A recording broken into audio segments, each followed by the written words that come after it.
감사합니다. 오늘 고린도전서 14장 말씀 우리 한번 공부해 보도록 하겠습니다.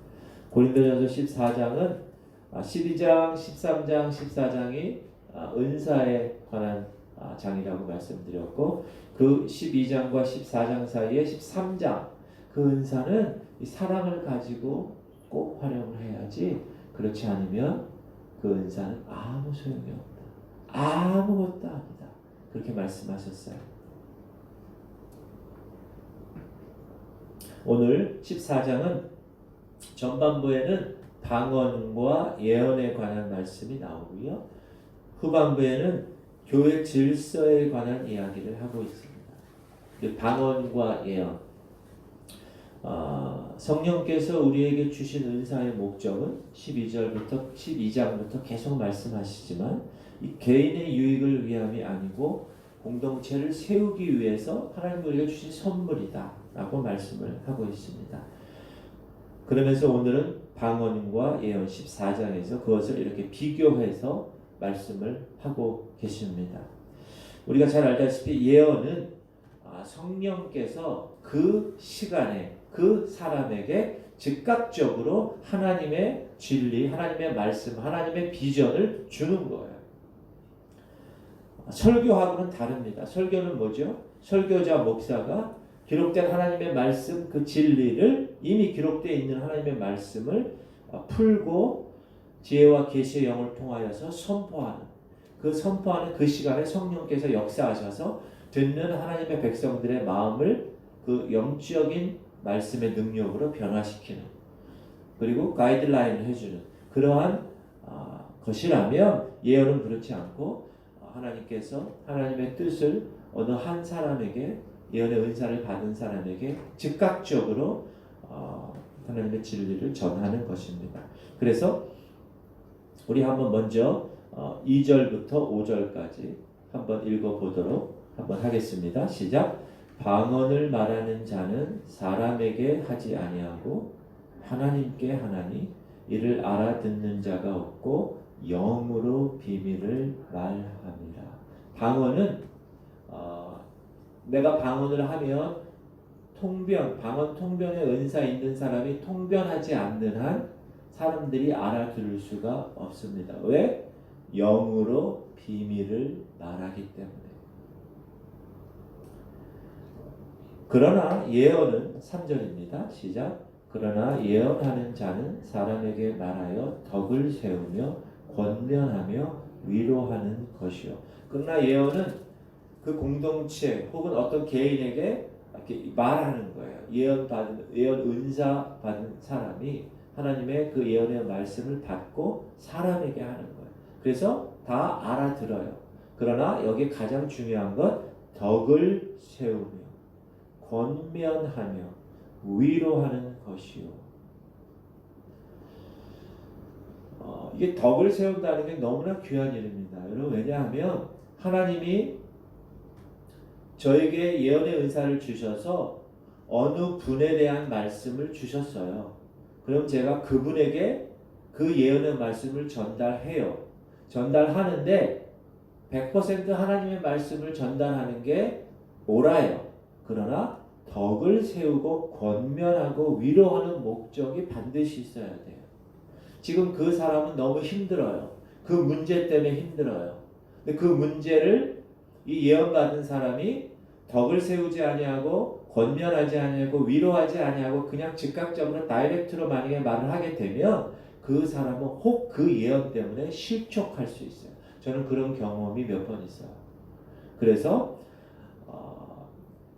덕을 세우고 권면하고 위로하는 것이 더 중요하다. 그 예언을 하나님이 주신 목적은 그 사람과 그 공동체를 세우기 위해서 준 것이지, 그거를 예언을 줌으로써 그 사람이 좌절하거나 그 사람이 그 길에서 실족하거나 하는 일을 결과적으로 얻게 되면 하나님의 영광을 가리게 된다.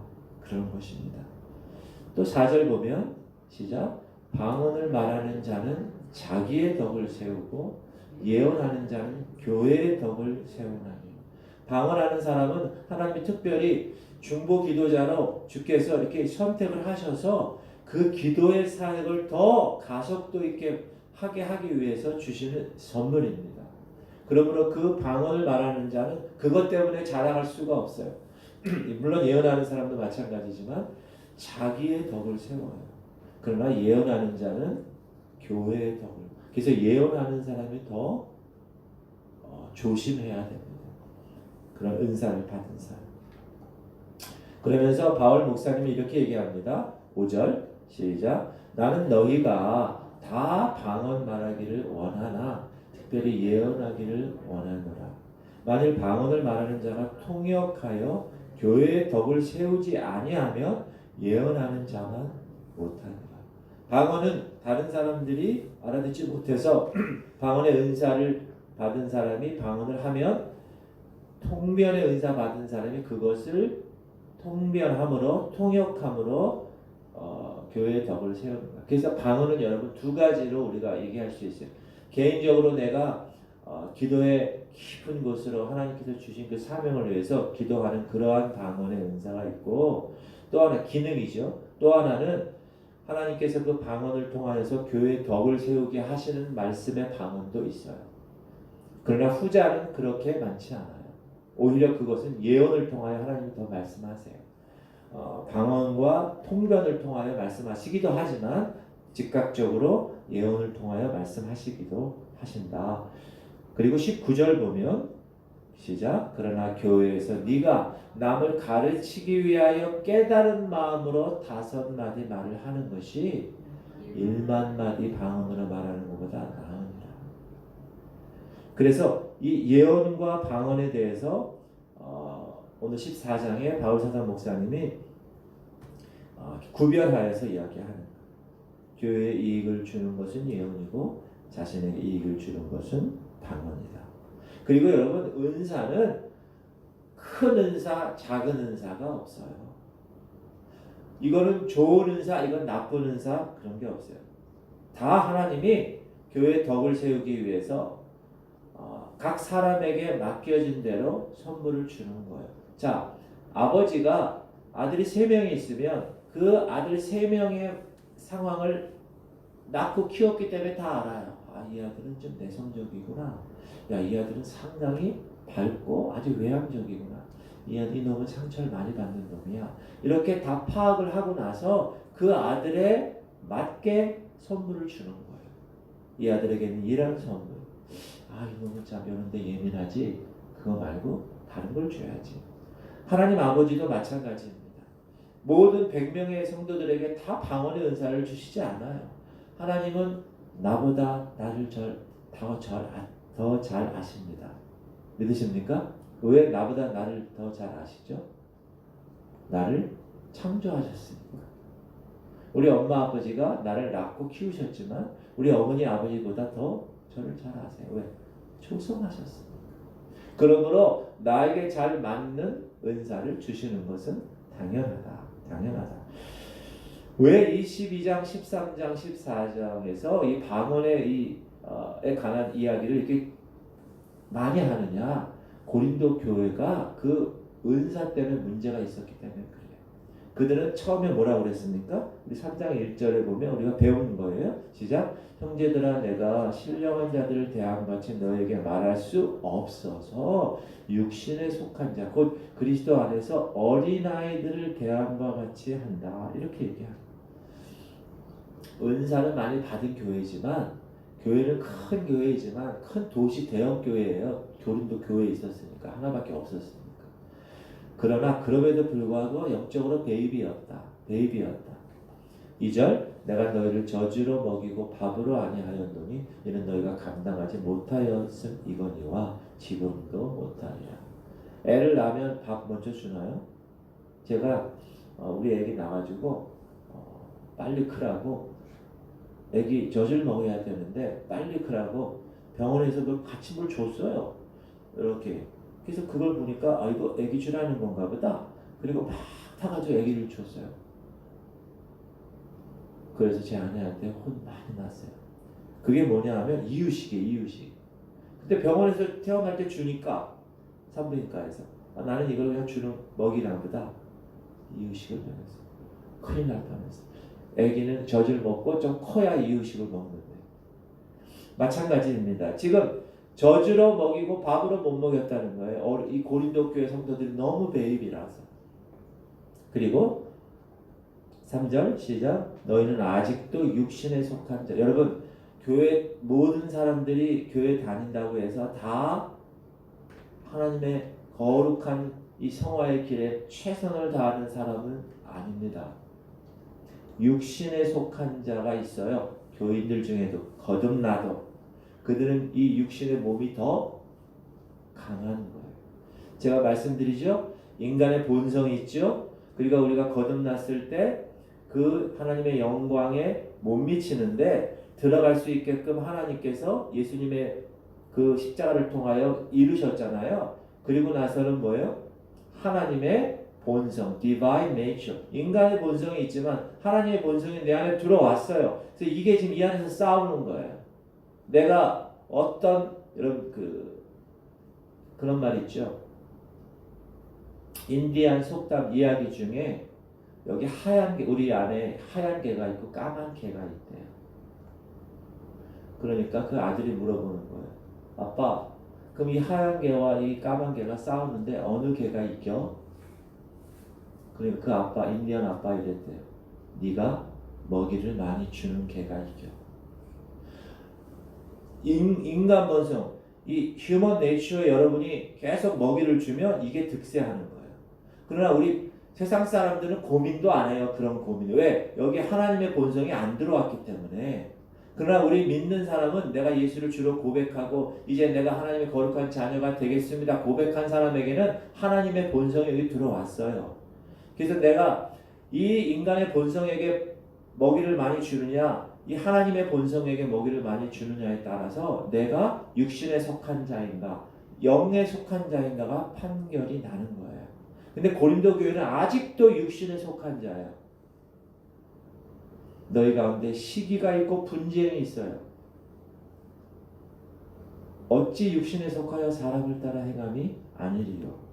4절 어떤 이는 말하되 나는 바울에게라 하고 다른 이는 나는 아볼로에게라 하니 너희가 육의 사람이 아니리요. 네. 여러분 그런 하나님의 백성의 삶의 이 안에서의 이 싸움이 있어요. 싸움. 그래서 여러분이 성경 말씀을 통하여서 내가 이 인간의 이 본성보다 하나님의 본성, 하나님이 거룩하니 내가 거룩하라 그 본성, 하나님 말씀대로 선하게 살고 하나님 말씀대로 남을 배려하고 사랑하고 하나님 사랑과 이웃 사랑의 계명을 지키고 이런 하나님의 본성을 계속 여러분이 먹이를 주면 이게 득세해서 이기는 거예요. 그럼 우리는 하나님의 본성에 참여한 사람이 되는 거예요. 인간이지만 이 몸을 갖고도 이 땅에서. 고린도 교회 교인들은 은사 많이 받은 것에 관해서 자랑을 하고 있어요. 여러분 성숙하지 못한 사람들이 자기 뭐 가진 거 자랑해요. 잘 보세요. 제가 그 일주일에 2번 운동을 해요. 청량산에 가면 그 중간에 거기 이렇게 기구들이 있어요. 운동 기구들. 어제도 거기서 기도가 아니라 운동하는데 그 사람들의 대화의 내용을 들어보면 다 돈이에요. 99.9%가 다 돈이야. 그리고 그 돈에 관해서 내가 어떻게 하면 돈을 벌고 또 중요한 거는 나 돈이 많아. 나 건물주야. 이런 거를 은근히 자랑하는 거예요. 그 중에는 교회 다니는 사람도 있겠죠. 거듭난 사람도 있을 거예요. 그런 사람들은 어떤 사람이에요? 육신에 속한 사람. 그가 만약에 거듭난 사람이라면, 만약에 넌 크리스천이라면 그건 뭐 자격도 없지만 교회 다니고 집사직분도 받았다 그러고 정말 거듭난 사람으로 성화의 과정을 겪은 사람인데 그 입에서 계속 돈 얘기 나오고 나 이런 이만큼 갖고 있어 이렇게 자랑을 하는 사람은 육신에 속한 사람이다. 그러므로 우리가 항상 생각해야 돼요.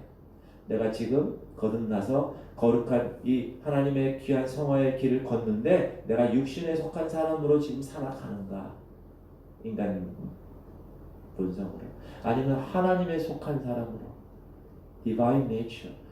이 하나님의 본성이 내 삶 가운데 있어서 하나님의 생명이 있고 하나님의 사랑이 있고 하나님의 거룩하심이 있는가, 그걸 항상 체킹을 해야 된다라고 말씀을 하고 있습니다. 이 8장 1절이죠. 우리가 배운 겁니다. 다시 한번 읽을게요. 시작. 우상의 제물에 대하여는 우리가 다 지식이 있는 줄을 아나 지식은 교만하게 하며 사랑은 덕을 세운다. 계속 얘기하는 거. 그게 사랑이 되지 않으면 너희들 베이비인 너희들에게 있어서는 육신에 속한 자로 교회 공동체 유익을 줄 수가 없어 라고 이야기하는 것. 그리고 2절 한번 읽어볼까요? 시작. 만일 누구든지 무엇을 아는 줄로 생각하면 아직도 마땅히 알 것을 알지 못하는 것이요. 시작. 그런즉 선줄로 생각하는 자는 넘어질까 조심하라. 이것이 계속적으로 사도 바울 목사님이 고린도 교회 성도들에게 계속 권면하는 내용이에요. 반복하고 반복하고 반복하고 반복하고. 어느 학원, 입시 학원, 그 학원 이름이 반복이에요. 반복하고 repetition, 계속 반복하는 거야. 그래야 여기 들어가죠. 바울은 이 고린도 교인들의 은사들에 대한 그들의 그 프라이드, 그 열심, 그건 아주 어리석고 아주 성숙하다라고 이야기를 합니다. 어제의 말씀이에요. 시작. 우리는 부분적으로 알고 부분적으로 예언하니 온전한 것이 올 때에는 부분적으로 하던 것이 패하리라. 내가 어렸을 때에는 말하는 것이 어린아이와 같고 깨닫는 것이 어린아이와 같고 생각하는 것이 어린아이와 같다가 장성한 사람이 되어서는 어린아이의 일을 버렸노라. 우리가 지금은 거울로 보는 것 같이 희미하나 그때는 얼굴과 얼굴을 대하여 볼 것이요 지금은 내가 부분적으로 아나 그때에는 주께서 나를 아신 것 같이 내가 온전히 알리라. 그런즉 믿음, 소망, 사랑 이 세 가지는 항상 있을 것인데 그 중에 제일은 사랑이다. 그러면서 우리가 이 땅에 사는 동안에는 다 부분적으로 알아요. 은사를 많이 몇 개를 받은 사람도 목사, 할아버지라도 이 땅에서는 다 모든 것이 부분적이다. 이제 이 땅을 지나 우리가 저 천국에 가면 하나님 예배하신 그곳에 가면 이제 온전한 것이 우리에게 허락되고 우리는 그곳에서 온전한 삶을 사는 거예요. 누구와 함께? 그분과 함께. 예수 그리스도 그분과 함께. 이 방언에 관계되는 것은 여러분 어디에 많이 나오느냐 하면 사도행전에 많이 나와요. 그래서 여러분이 성령의 오늘 요즘 내가 신앙이 좀 식은 것 같아요. 그럴 때는 성령의 뜨거움을 사모하고 싶어. 그럴 때는 여러분 사도행전을 읽으세요. 그러면 거기서 사도행전 2장부터 3장부터 성령이 들어오고 이제 3장, 4장, 5장, 28장까지 그 성령의 역사를 통하여서 하나님은 어떻게 이루셨는가가 다 나와요. 막 마음이 뜨거워져요. 제 개인적인 경험은 그래요. 사도행전을 읽으면 막 성령께서 역사하셔요. 사도행전에 보면 방언에 관한 이 기록이 몇 개 있어요. 4개가 있는데 첫 번째 여러분 잘 아는 마가 다락방에 오순절날에 120명 성도들에게 한꺼번에 임한 것이 있어요. 2장 4절입니다. 시작. 그들이 다 성령의 충만함을 받고 성령이 말하게 하심을 따라 다른 언어들로 말하기를 시작하니라. 이 방언은 뭐라고 그랬죠? Foreign language라고 했어요. 다른 나라 말이라고 했어요. 여러 지역에서 예루살렘 그 마가 다락방에 온 거예요. 여러 지방에서. 지금은 우리로 얘기하자면 여기가 마가 다락방이면 저 충청도에서도 오고 전라도에서도 오고 저 일본에서도 오고 저 중국에서도 오고 저 필리핀에서도 오고 여러 사람이 온 거예요. 그런데 여기는 다 한국 사람이에요. 근데 성령의 역사가 일어나니까 이분이 필리핀 말하고 이분이 태국 말하고 이분이 일본 말하고 한국 사람인데 그러니까 저기서 온 사람들이 다 어떻게 왜 우리나라 말로 이 사람들 방언해? 이렇게 얘기하는 거예요. 이해하시죠? 이때 방언은 그 방언이고요. 그 다음에 사도행전 8장에 보면 빌립이라는 제자가 있는데 그 빌립이 사마리아라는 곳에 가요. 예루살렘과 유대와 사마리아죠. 윗지방. 그 사마리아에 가서 하나님의 복음을 전해요. 성령께서 역사하세요. 8장입니다. 시작. 빌립이 사마리아 성에 내려가 그리스도를 백성에게 전파하니. 항상 전도는 그리스도 예수를 전하는 거예요. 12절에 빌립이 하나님의 나라와 및 예수 그리스도의 이름에 관하여 전도함을 그들이 믿고 남녀가 다 세례를 받아요. 그리고 사도행전 10장 가면 제가 한번 말씀드렸어요. 이탈리아 사람 고넬료라는 군인에게 하나님께서 그 신실한 사람에게 하나님이 요바에 있는 베드로를 불러 신방 가게 해서 기도하니까 그 이방인에게 성령이 임하고 방언이 터져요. 시작. 베드로가 이 말을 할 때 성령이 말씀 듣는 모든 사람에게 내려오시니 성령께서 임하셨어요. 베드로와 함께 온 할례받은 신자들이 유대인들이에요. 같이 온 이방인들에게도 성령 부어 주심으로 말미암아 놀라니. 와, 우리 하나님 택한 유대인들에게만 하나님께서 성령을 주시는 게 아니구나. 이방인들에게도 주시는구나. 이는 왜 그러냐 하면 방언을 말하며 하나님 높임을 들음이로라. 누가? 유대인들이, 할례받은 자들이, 베드로와 함께한 사람들이, 고넬료 가정의 고넬료와 그 식구들이 성령 충만하고 방언을 막 하고 하나님을 찬양하는 것을 본 거예요. 와우, 이렇게 생각하는 거예요. 그리고 19장에는 에베소 교회 신자들이 성령을 받은 증거로 방언을 하기 시작합니다. 에베소는 지금의 터키 지역이잖아요.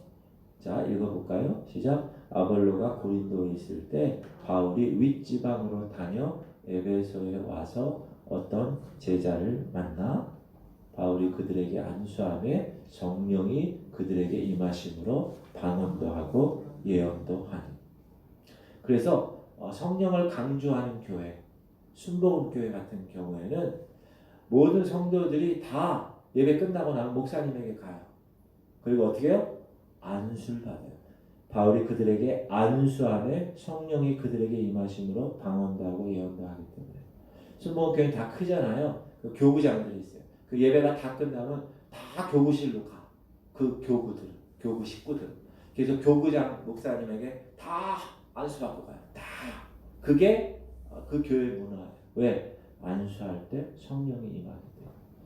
하나님의 성령의 사역자에게 안수할 때 임파테이션, 여기 있는 하나님의 거룩한 영이, 영적인 능력이 전가되는 거예요. 그렇게 성령께서 역사하시면 성령의 은사를 통하여 주로 사도행전에서 나오는 성령 받은 사람들의 가장 외적인 모습은 방언이었다 라는 것을 알 수가 있습니다. 그리고 두 번째 후반부에는 무엇을 얘기하는가? 질서에 관한 이야기를 해요. 질서에 관한. 26절, 28절 읽을까요? 시작. 그런즉 형제들아 어찌할까? 너희가 모일 때 각각 찬송시도 있으며 가르치는 말씀도 있으며 계시도 있으며 방언도 있으며 통역함도 있나니 모든 것을 덕을 세우기 위하여 하라. 계속 강조하죠. 덕을 세우기 위하여. 27절. 만일 누가 방언으로 말하거든 두 사람이나 많아야 세 사람이 차례를 따라 하고 한 사람이 통역할 것이요. 만일 통역하는 자가 없으면 교회에서는 잠잠하고 자기와 하나님께 말할 것이요. 내가 이 방언을 동조 전체에 대해서 방언으로, 여기 제가 목사가 강단에서 방언으로 이야기하면 그거는 되지 않는다. 통역하는 사람을 반드시 세워라. 그리고 만약에 통역하는 자가 없으면 조용해라. 나와 하나님께만 방언으로 해라. 그 얘기를 하죠. 예언에 관한 질서도 이야기합니다. 시작. 예언하는 자는 둘이나 셋이나 말하고 다른 이들은 분별할 것이요. 여러분, 왜 둘이나 셋이 말하고 다른 사람은 분별할까요? 그것은 사단에게 왔는 예언일 수도 있기 때문에 그래요. 이거 정말 중요합니다. 예언하는 사람들 중에 물론 성령의 감동받아 예언하는 경우도 있지만 사단도 그것을 빌미로 공동체를 파괴하기 위해서 예언을 하는 경우도 있어요. 그러니까 제가 얘기했죠. 덕을 세우는 것이 아니면 그래서 영분별의 은사가 필요하다. 30절 만일 곁에 앉아있는 다른 이에게 계시가 있으면 먼저 하던 자는 잠잠할지니라. 31절 너희는 다 모든 사람으로 배우게 하고 모든 사람으로 권면을 받게 하기 위하여 하나씩 하나씩 예언할 수 있느니라. 예언하는 자들의 영은 예언하는 자들에게 제자를 받나니 하나님은 무질서의 하나님이 아니시오 오직 화평의 하나님이시라. 예언하는 사람이 교회 유익이 되도록 해야 된다는 것. 적절한 질서를 유지해야 되는 것. 만약에 예언하는 사람이 자기가 도취돼서 계속 막 정신없이 한다. 그런 경우도 있거든요. 그런 경우는 뭐예요? 성령이 말씀하시는 예언이 아니다. 왜? 성령이 말씀하시는 경우는 절제가 있어요. 성령의 열매 중에 맨 마지막 열매가 절제예요. 절제하지 못하고 막 예언하죠. 그거는 혹 자기 도취에 빠진 사단의 전략일 수가 있다. 그러므로 영분별의 은사가 따로 있잖아요. 영분별의 은사. 목회자에게 있어서 영분별의 은사가 있어야 된다고 생각해요.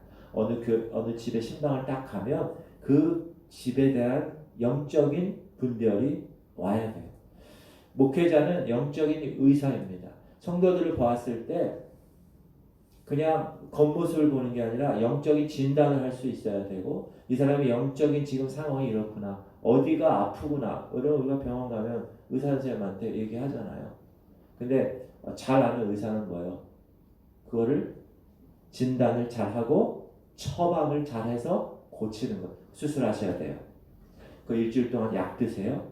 그거 물리치료 받으세요. 한 달간. 이렇게 진단할 수 있어야 돼요. 목사도 마찬가지입니다. 제가 여러분들을 목양하면서 영적으로 잘 섬기는데 저 집사님에게는 저런 문제가 있네. 저 권사님에게는 이런 게 있네 하고 진단하고 거기에 대한 조치를 취해야 됩니다. 우리 20일 동안 중보기도 합시다. 혹은 우리 작전기도 합시다. 혹은 우리 금식기도 합시다. 혹은 이런 식으로 진단을 해서 그 문제를 해결할 수 있어야 된다라는 것입니다. 뭐든지 다 교회에 유익이 되도록 해야 한다. 왜? 사단이 그걸 빌미로 시험할 수 있기 때문에. 그리고 이제 여성에 관한 이야기가 있습니다.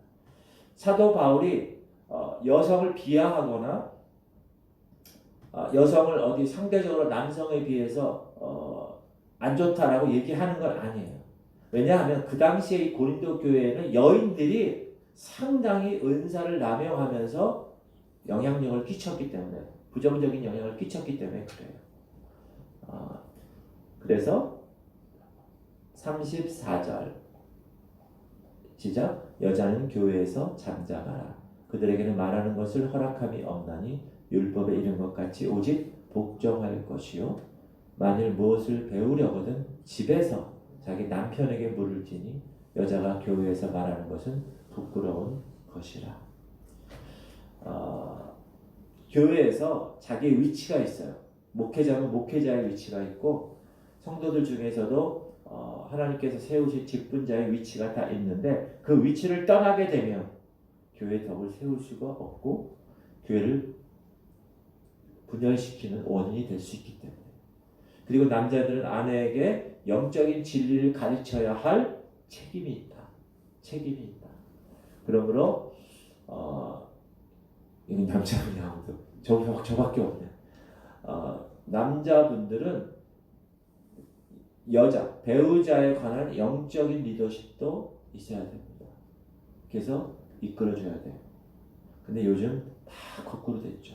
다 남자가 여자에게 이끌림을 당하고 있습니다. 그리고 36절에서 40절은 말씀에 순종하라고 얘기합니다. 너희들이 신령한 사람이라면 하나님 말씀에 순종해야 돼. 그것을 증명할 수 있어야 돼. 너의 삶을 통하여서. 읽을까요? 36절 하나님의 말씀이 너희로부터 난 것이냐 또는 너희에게만 임한 것이냐 만일 누구든지 자기를 선지자나 혹은 신령한 자로 생각하거든 내가 너희에게 편지하는 이 글이 주의 명령인 줄 알라. 만일 누구든지 알지 못하면 그는 알지 못한 자니라. 그런즉 내 형제들아 예언하기를 사모하며 방언 말하기를 금하지 말라. 40절의 결론이에요. 모든 것을 품위 있게 하고 질서 있게 하라. 하나님의 자녀가 되었다면 자녀에게 걸맞는 품위 있고 질서 있는 생활을 해라. 왜? 하나님의 영은 하나님의 말씀과 모순되는 법이 있나요? 없어요. 그러므로 모든 것을 하나님의 성령에 의해서 품위 있고 질서 있게 하라. 할렐루야. 그러면 그 공동체가 세워지는 거예요. 목사는 목사대로 품위가 있어야 되고요. 성도님들은 성도님대로 품위가 있어야 돼요. 각자 하나님이 몸의 지체로 만들어주시고 서로 연결되고 결합됐다고 그랬잖아요. 그러므로 자기가 있는 그 위치에서 최선을 다하는. 하나님은 나에게 이런 은사를 주셔서 나는 이 은사를 가지고 내 위치에서 이 교회 공동체의 유익을 위해서 최선을 다하겠습니다. 할렐루야. 품위 있고 질서 있는 여러분의 영적 생활이 다 되시기를 주의 이름으로 축원드립니다. 자, 기도 제목 3가지 말씀드리고 그 기도 제목을 보고 구체적으로 기도하고 여러분 개인 기도하면 좋을 것 같아요. 우리 지구촌 성도들이 은사를 사용하는데 오늘 주신 마지막 말씀처럼 품위 있고 또 질서 있게 사용하게 하시옵소서. 그러기 위해서는 우리가 은사를 사모해야 되죠. 우리에게 은사가 있어야 되잖아. 그러니까 여러분 기도할 때 어떻게 해요? 주님 저에게도 선물 주세요. 저에게 해당되는 선물 주세요. 은사.